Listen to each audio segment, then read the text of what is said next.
মার্কিন যুক্তরাষ্ট্রের যুদ্ধবিরতির প্রস্তাব সরাসরি খারিজ করে দিল ইরান।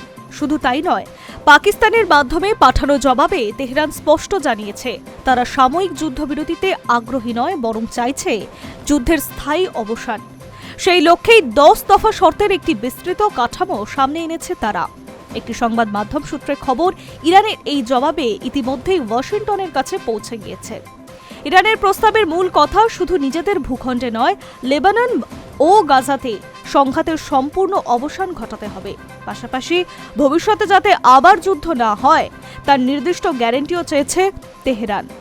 এর পাশাপাশি হরমুজ প্রণালীর ওপরে নিজেদের নিয়ন্ত্রণ দাবি স্বীকৃত করছে ইরান।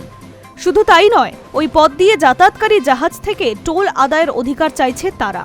এই জবাব এসেছে এমন এক সময় যখন মার্কিন প্রেসিডেন্ট ডোনাল্ড ট্রাম্প ইরানের জ্বালানি ও পরিকাঠামোতে হামলার জন্য সময়সীমা বেঁধে দিয়েছিলেন।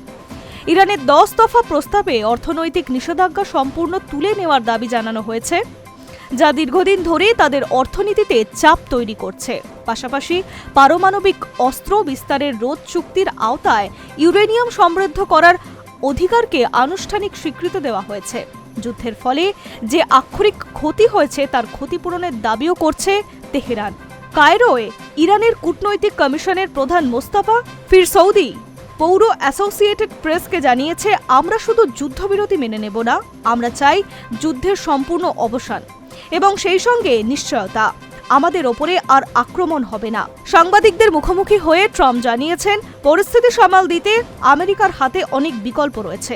তিনি ইঙ্গিত দেন, চাইলে আমেরিকা এখনই পিছিয়ে আসতে পারে, কিন্তু তাতে ইরান ঘুরে দাঁড়াতে বহু বছর সময় লেগে যাবে। একই সঙ্গে তার মন্তব্য, এই বিষয়টা আমরা শেষ করতে চাই। ট্রাম্প জোর দিয়ে বলেন, ইরান কোনোভাবেই পারমাণবিক অস্ত্র পেতে পারে না, যদিও তেহরান বারবার এই অভিযোগ অস্বীকার করেছে। হোয়াইট হাউসের তরফে একটি বিবৃতিতে জানানো হয়েছে, পাকিস্তানের তরফে দেওয়া যুদ্ধবিরতির প্রস্তাবটি অনেকগুলির মধ্যে একটি মাত্র ধারণা। এখনো পর্যন্ত এতে চূড়ান্ত অনুমোদন দেননি ট্রাম্প। তিনি আরও জানান, অপারেশন এপিক ফিউরি চালু রয়েছে এখনো। বর্তমানে ইরান ও আমেরিকার মধ্যে মধ্যস্থতাকারীর ভূমিকা নিয়েছে পাকিস্তান। উত্তেজনার মধ্যেও যোগাযোগ বজায় রাখতে পর্দার আড়ালে সক্রিয় তারা। পাশাপাশি মিশর ও তুরস্কর এই প্রতিক্রিয়া যুক্ত।